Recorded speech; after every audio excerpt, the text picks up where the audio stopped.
Oh,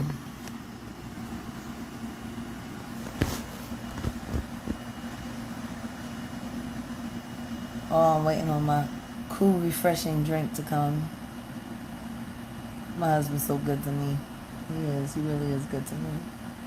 So it's been an interesting morning, especially after I found out that one of the trolls on my page just so happened to be Michelle Trotter, Black Thought's wife, gonna call herself, coming up with a bunch of fake pages trying to get me, I don't know, into some kind of argument to make me look crazy. Like, they've been going out of their way, all of them, for the past couple of weeks, to try to find a way to get me to tell a lie so that they can all sue me with defamation of character. That's what this whole thing with Talib is about. I don't know. I guess they got their own behind the scenes class action action.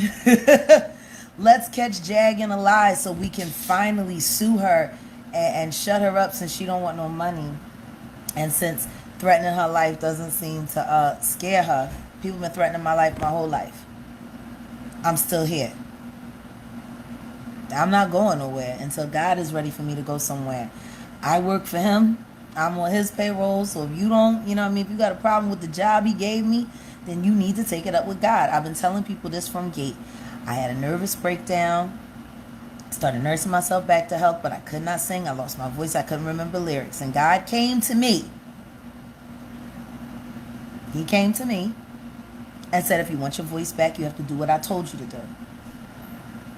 You've been ignoring it. You have to do what I told you to do. This is your job. So I'm not going to share everything that I know and that I believe, because I don't have to. Personally, I've been trying to take the approach of just leading by action and letting people figure it out as they go along.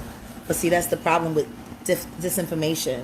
When people start throwing trolls in, like Michelle Trotter, to create an argument or create something, it starts twisting everything. So in order for me to keep things clean and integral, which I have agreed to do, and I've been waiting, because everyone say, oh, wait for the big interview, and you know what? Fuck the big interview.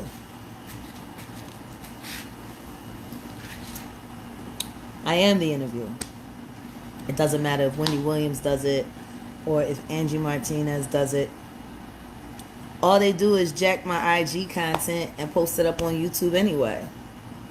All I ask is that all of the people that love me, that know me, that have worked with me, since y'all see all these people out here getting all of these views and getting these checks from YouTube off of me, why don't you just release some of my content? I don't even want any money. Just go get your bread. Like, if you got unreleased footage that you know is hot, that the world wants to see right now, then just release it. Let me be clear about this. I'm a total anarchist right now. I'm angry with the establishment. I'm angry for the part that I played in building it, which is how I know that I gotta tear it down. See, this industry has been screwed up for a very, very, very long time. But one consistent theme has been, actually there's been three consistent things. The first thing is, people of color are never appreciated. Completely. They're just never, it just never happens. No matter how good we are, no matter how much we play along, no matter what we do, you could become president as President Obama. You could become president and they're still going to find a way to make you feel lesser because of your color. So that's number one. Number two, women have been treated like prostitutes forever.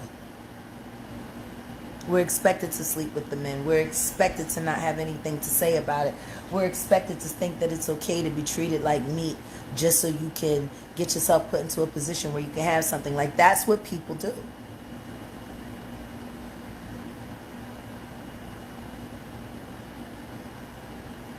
I mean, shout out to Dr. Dre for talking about diabetes. I've been talking about diabetes for a long time. Diabetes is a big killer in a lot of African American families. Part of the reason why I started, losing weight, because I'm getting older now, and I got to think about that. In my family, people go on the needle. They either go on the pill or go straight to the needle. They get on the needle, then they start driving nails up people's arms, and then they start cutting things off, and then people die. It's really simple. If you don't want to die, just you got to live right. So let me tell you why I want to destroy the industry. Oh yeah, and the third thing is that women never get paid what they're supposed to get paid. Like, never.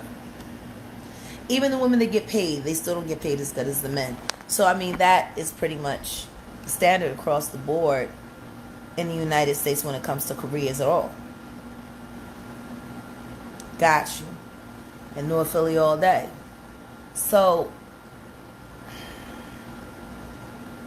first things first, I want to address Talib Kweli. I just dropped him my direct number in the DM. I said we can keep this off social media if you like, or you can just come on here and go live with me and we can have this conversation since you want so much attention. And I can explain to you in your face.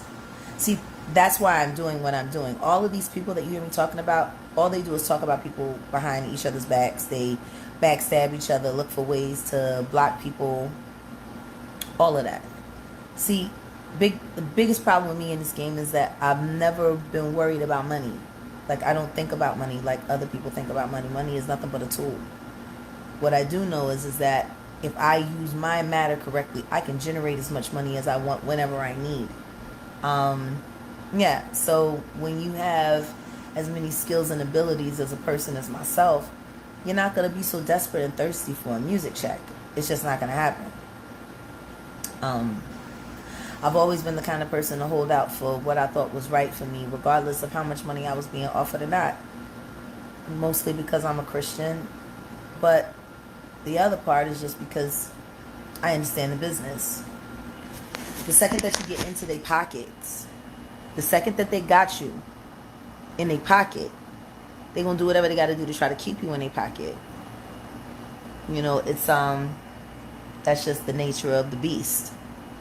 They don't want you to feel like you have any options. They want you to feel like they are your only option. They want you to believe that you'll never be able to make it without them. That if you don't sleep with everybody, or if you don't do this, or if you don't do that. Now, have I ever had to screw a producer for a track? Absolutely not. But I have been screwed over by a lot of guys in the industry. And they might say the same about me. Because the truth is, I was cruel when I was younger. I was cruel. I was terrible. I was absolutely traumatized by life, traumatized by men, became bisexual. Morning, mister. I fell in love with a woman. She was beautiful. I wasn't expecting to fall in love with her, but she was the first person that made me feel like I wasn't a rape victim. Period. I will not say her name. It's been over 20 years since she passed. And, you know, it's just sad. She was a beautiful woman. She was a model. I was going to be her assistant. And when she got a big contract, she was going to, you know, pay for all my demos. And I was going to be a famous artist, and she was going to be a famous model, and we were going to live happily ever after, and pray to God that one day, you know, being out and proud wasn't, you know, such a crazy thing. She slept with the wrong photographer. Got AIDS. It turned into a cold that never went away, and I watched her die.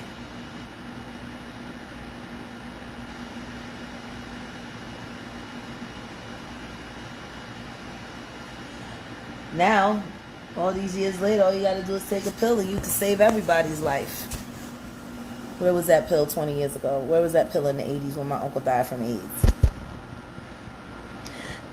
That's a whole lot to digest as a young woman, and especially when you're trying to figure yourself out. And what I learned is that love is love. That's what I learned. Someone comes into your life and they love you. They love you. It wasn't until after all of this time, being married to my husband, that I can honestly say that I trust love again. because I stopped trusting and believing in love a long time ago. The music industry will make you do that, you know. Like when you look at relationships like Tariq Trotter and Michelle Trotter. Now here you got a up and coming MC and, you know, a great band, and they were becoming legendary and all of that, and he had aspirations to be in Hollywood and to be an actor. She was a professional girlfriend. Before Tariq, she was with Russell Simmons. I mean, if you look at Michelle Trotter and you look at Kimora Lee Simmons, they look very similar. You know, Russell has a type. But for whatever reason, he fired Michelle and then he married Kimora. So, you know, her and Sanaa Lathan are best friends. I don't know what either one of them were looking to get out of their relationship. But clearly what it isn't is love. I cannot believe that there's love there. Any woman that's that desperate to get on someone's social media page who was actually looking out for you, boo. I was looking out for you. While Tariq was out at the store, I was in the kitchen. I was making the green beans. You had just done the sonogram. You had the 3D. I was complaining about the fact that I had just had Sam before it came out, and I wish that I had, the 3D sonogram, and you had Celia, and we all looked at her and we saw her, and it was in that moment that I knew I couldn't keep doing the foolishness I had been doing with him, because you were really banking on a future. Now, I didn't like the way you came into the picture, but it wasn't your fault. The way he broke up with Reese is the way he broke up with everybody, which is why me and Tariq were never in a relationship. See, that's what people don't understand. Me and Tariq were very close, but we were never in a relationship. I would never go into a relationship with a guy like him. I know what he does, and I know what I do. You know what I'm saying? When you love someone and you care about someone, you don't put them in positions where they can hurt you or make you upset. I wasn't going to put Reek in that position. I knew he couldn't help but be who he was. And the only thing that I could do was love him and be the best friend that I could possibly be for him. By telling him the truth. You called me to the studio in the middle of the night, Reek. I came because I thought it was an emergency, because at that time you could have called me at any time of the day and I'd have been anywhere to have your back. Me and you stood on top of a building, many stories high, fighting a bunch of dudes together. Like me. I was the one in it. I was there first. You came up to back me up. And we stood shoulder to shoulder and we fought together. We fought for a lot of things together once upon a time. But the second that I started requiring you to be a better adult, a better man, a better person, you got all of these kids, and finally you had a woman that was pregnant with your child who wanted to live in the same home with you, that wanted to be with you, that wanted to get married, and I'm like, okay, you done messed over all these other people. Start here. Get it right here. Get it good here.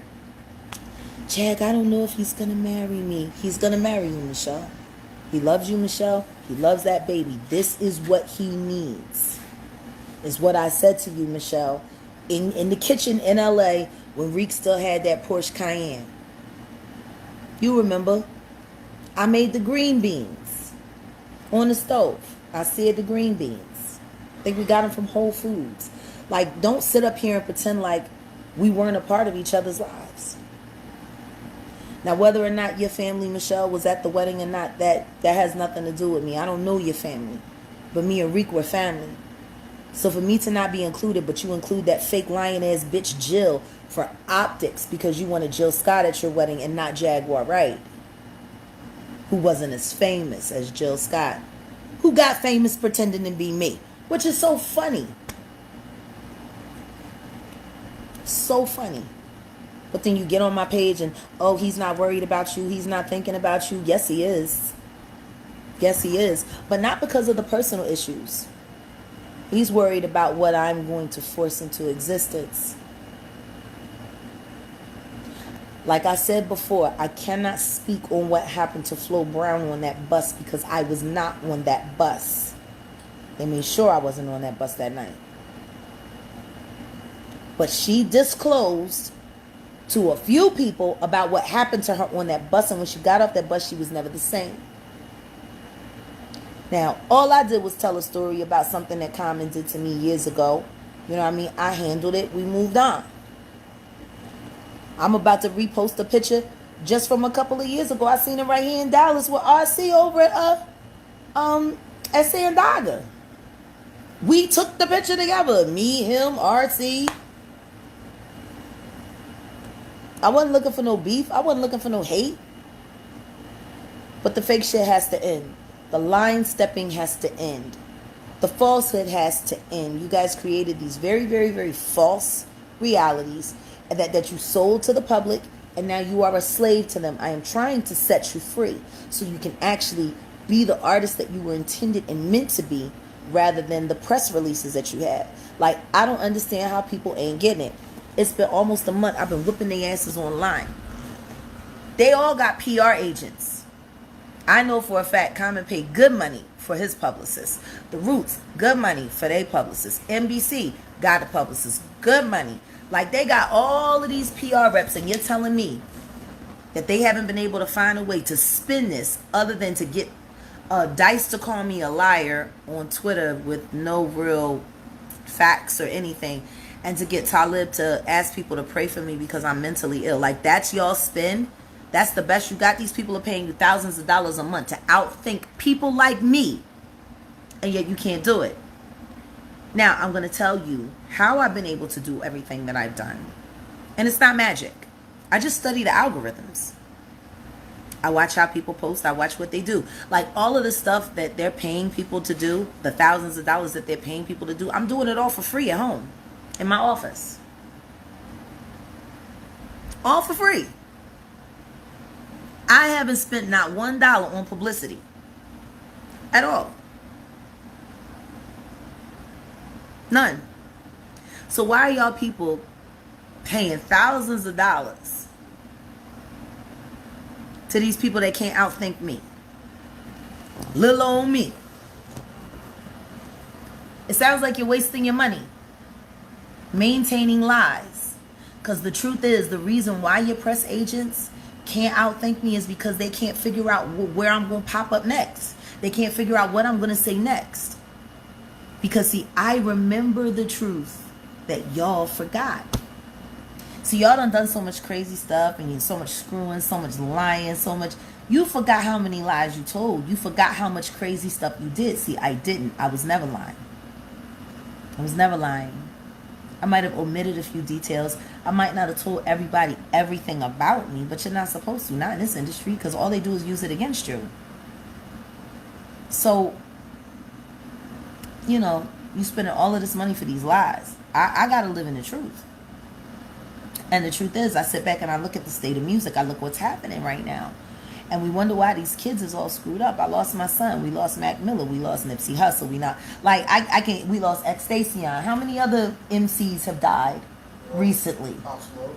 Pop Smoke. Juice WRLD. Juice WRLD. And I mean, and the list goes on and on and on and on and on. They are losing titans in the early stage of the game. So forget about reunion concerts. Forget about 20th anniversary concerts. These people are never going to see it. They're dead. That's our fault. What's happening now with the millennial generation and the generation after that, that's on us. Because we some whack-ass old heads. We are. We haven't gotten involved enough. We haven't done enough. No, everybody's so worried about their press releases. And then Malik B passes away. One of the greatest things that ever happened in hip-hop passes away. And nobody knows what he was famous for. It's just like me coming down here and not really knowing who Pimp C is. Like, it's awful. Because what Pimp C meant to Texas was like what KRS meant to New York. You know what I mean? So how don't I know that? And it's because there's a disconnect. There's a disconnect between the generations. There's a disconnect between the genres. There's a disconnect between the races. There's a disconnect between the sex. And see, people don't understand that segregation and all of this stuff it creates more money for other people, but it doesn't do anything for the public. It does nothing for you guys. It does nothing for you. Them maintaining all of their lives, them keeping all of the stuff that they got going, how is that benefiting the public? How is that benefiting art? It's not. You know, the truth is the reason why people really don't want to speak is because nobody wants to go to jail for sexual assault. Because see, there's no more statute of limitation on rape and sexual assault. They want to do all of this and they want to say all of these things to get you away from the fact that I want to know what happened to Flo Brown on that bus. And I'm sure there's a lot of other people that want to know what happened to Flo Brown on that bus. The only people that know were the people on the bus. And that's the Roots crew, whoever was there and involved at that time. Because it was always ever changing. And Flo Brown. She knows what happened to her. But if there was any kind of sexual assault going on that bus, see what happens is whoever perpetrated it is going to do 5 years. And then whoever helped cover it up and save the person that did it is an accessory after the fact. All I did was study legal journals and stuff while I was in jail, fighting my case for a crime I didn't commit, which is why all my charges were dismissed. I had plenty of time to study the law. Do you honestly think they want to be ushered off of television in handcuffs for rape, for sodomy, for sexual assault, for unlawful detainment? Because these are the list of charges that come along with what I was told happened on that bus. Of course you want to make me look crazy because you know what I'm after. If y'all harm that woman, that beautiful young woman who came to us pure in every sense of the word, she was a 24-year-old virgin. She was pure, every sense of the word, gift from God. And she was never the same after she got off that bus.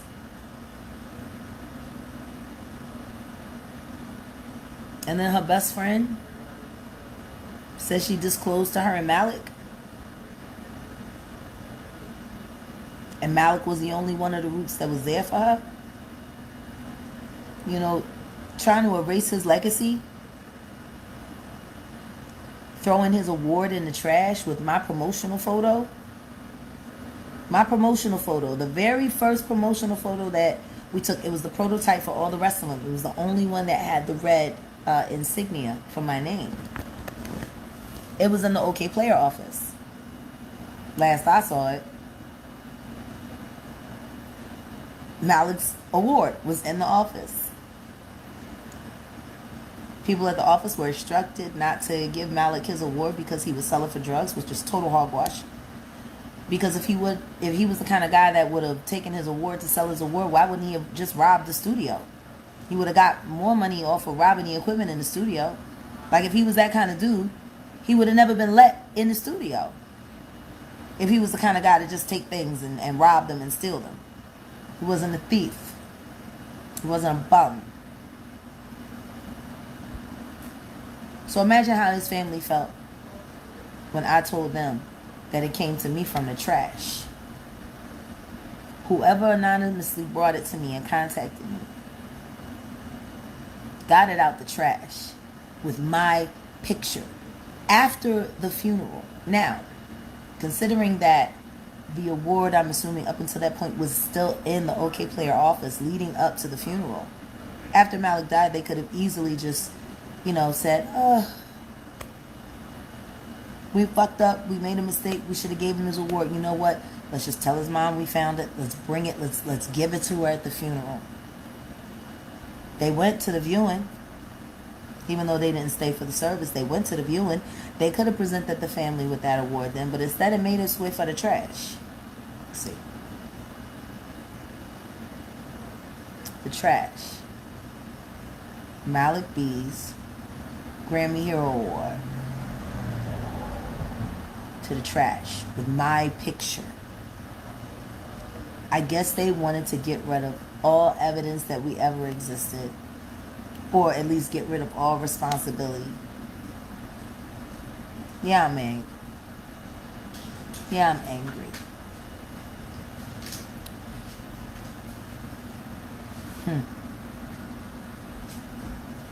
They waited for the funeral to pass, and then they threw my poster and Malik's award away. Just gonna erase it all like it never happened. How do you do that to somebody you say you loved? How do you do that to somebody who you say you care and whatever? Y'all care so much that y'all didn't make sure that Umi got that award. No, you threw it in the trash. The only reason Umi's gonna get it is because I'm going to make sure she does. Otherwise, it would have been in a landfill somewhere in Pennsylvania. I didn't save it, but I'm sure I'm going to keep it for safekeeping and bring it to her. But I want to show these MCs down here. I want them to see it. I want them to see why knowing who Malik B is so important. While they teach me about who's important down here. We got to bridge these gaps. It's too much separation for nothing. You got to do something different. But since Talib had so much to say, when he jumped on my page and he's so thirsty for attention online after he got kicked off and banned from Twitter for harassing that young woman. Shout out to that young woman. I'm probably going to put some money on your books for the GoFundMe. Talib never put no money on my book when I was in jail. No letter either. And no phone call when my son died. Or just anything.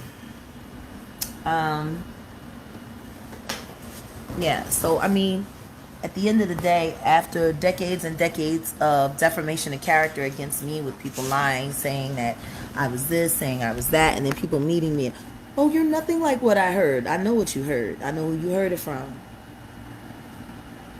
Consider the source. That's all I can say. Consider the source. So, let me give you the long and short of me and Talib Green. Y'all all know he's a stalker. Like I said, I didn't find out that he had been peeping Tom on me in the green room at the wetlands until he admitted it to me. And I asked other people, and they said, actually, I asked my manager, Rich, and he was like, yeah. He was like, but Jag, I didn't think you would mind. He was like, you're always so provocative. You're half naked on stage anyway sometimes. And it was funny because it was after that moment it's when I changed the way I dressed on stage. I used to wear very provocative things, see-through dresses, and, you know what I mean? Like I was real superhero with it. You know what I mean? Just really graphic novel. Excuse me, I've been at work since 2 a.m. and I got to take a nap and go back to work. I work for myself, but I'm a slave driver. I kill myself. So,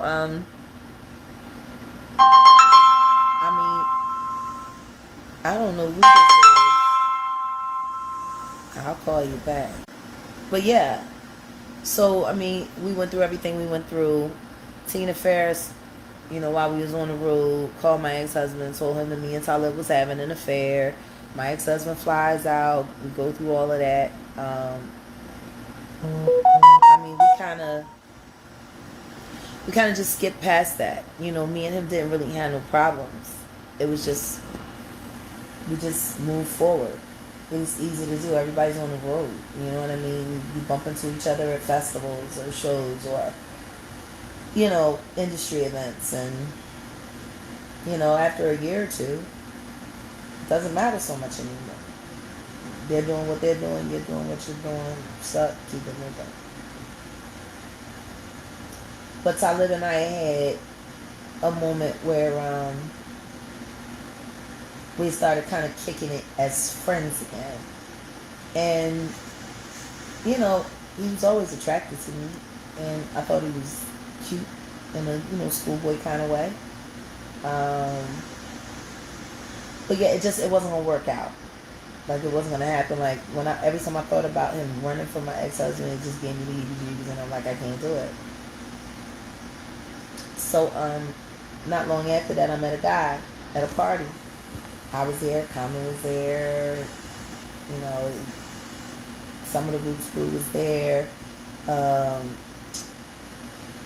the Mateen boys were there. Like there was a lot of people around at this party, and I met a guy, and his name was Juju.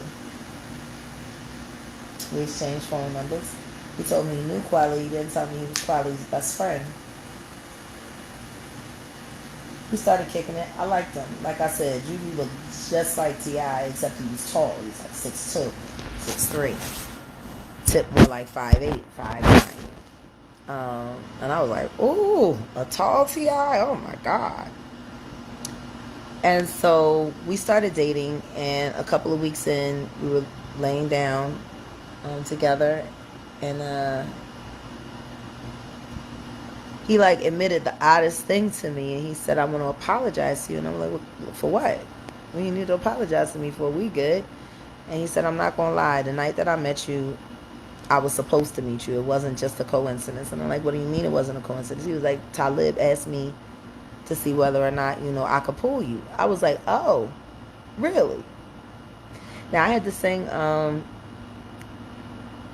America the Beautiful at for the Phillies that day. And so I had to go to the baseball park when Juju was telling me all of this. And I'm like, wow, you dropping this bomb on me before I got to go sing at the stadium? So basically how it worked was he was supposed to see if he could get my phone number, and if I agreed to date him,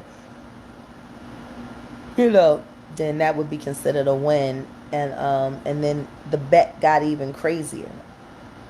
And then it all came down to who could make me feel better, who had the magic touch with me. And I'm like, are you kidding me? Like this is what y'all niggas do. You sit around and make bets on who can get whose person into bed and what you can do. Like, this is what y'all niggas do in the background. And he was like, no, he funny like that. Da, da, da, da, da. And I know Kweli had a problem with me seeing Juju, and I continued to see Juju after that. Juju became loyal. But then it just all became so messy.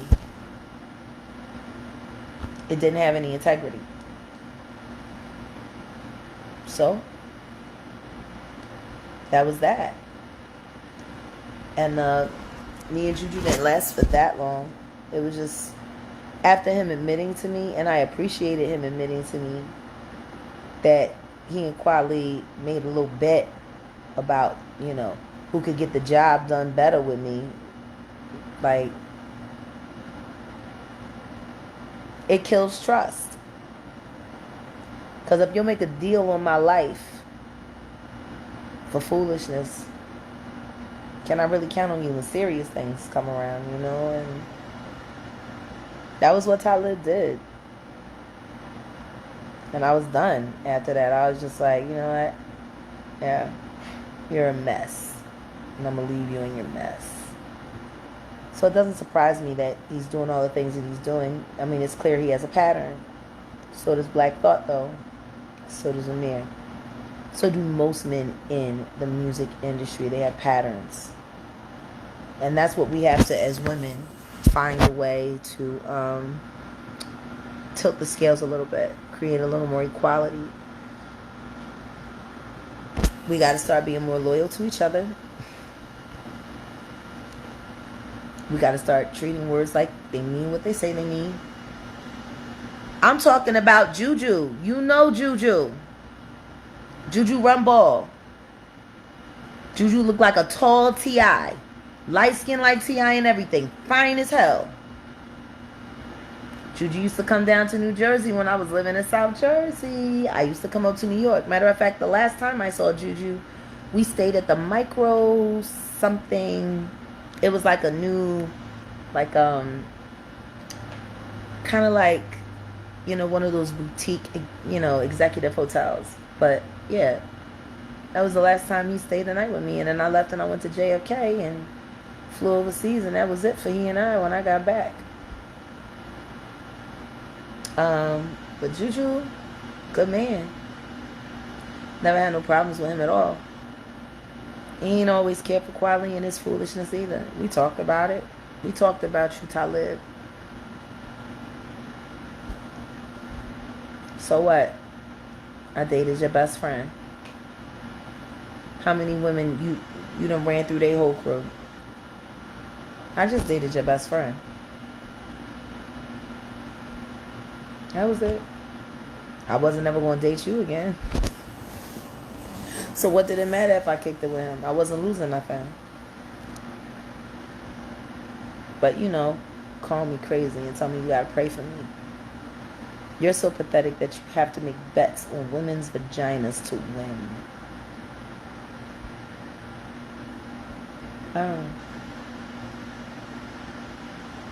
He's a very sad person. Then when I saw what he did with Reese, it's like, you got an MO. What we have to do is we have to get real with each other. Remember that these people out here are just people. They're human beings. They ain't no different than your messed up cousin or your messed up aunt or your messed up this or your messed up that. They got the same problems. The only difference is they got the yes man syndrome. See, they heard no their whole life, and now all they hear is yes, yes, yes, yes, yes. So, like a foster child, they're going to take advantage of it. And that's what these guys do. They take advantage of women. They take advantage of the fact that you wouldn't be able to be near a woman like this if it wasn't for us being in this music and being on this bus, being in this music, being on this tour, being in the music, being in the studio. Like, it's... And Me Too just skipped right over hip-hop. Like it didn't exist. Yeah. Kind of sad. Stop making bets on people's body parts, Talib.